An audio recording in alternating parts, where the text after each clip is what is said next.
హరే కృష్ణ ప్రభుజీ. అందరికీ నారాయణపేట భక్తులందరికీ ముందుగా హరే కృష్ణ. ఇక్కడ శాసరపల్లి రోడ్లో సరస్వతి కాలనీలో ముందుగా మనకు సేవా కార్యక్రమం ఉంటుంది. ఆ సేవా కార్యక్రమం తర్వాత తాయమ్మగుడి దగ్గర, గాంధీనగర్ తాయమ్మగుడి దగ్గర భగవద్గీత ప్రవచనం ఉంటుంది. అందరూ ఈ అవకాశాన్ని మనము ప్రభుజీ గారు మనకు ఇంత మంచి అవకాశాన్ని ఇచ్చారు. ఈ అవకాశాన్ని మనం మంచిగా సద్వినియోగం చేసి భక్తి మార్గంలో మనం ముందుకు సాగాలని కోరుకుంటున్నాం.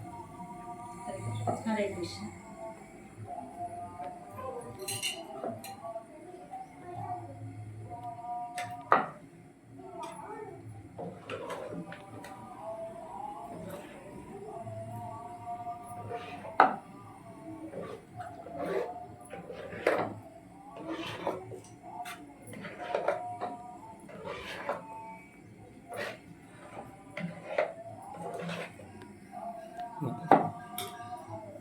माता जी थोड़ा सा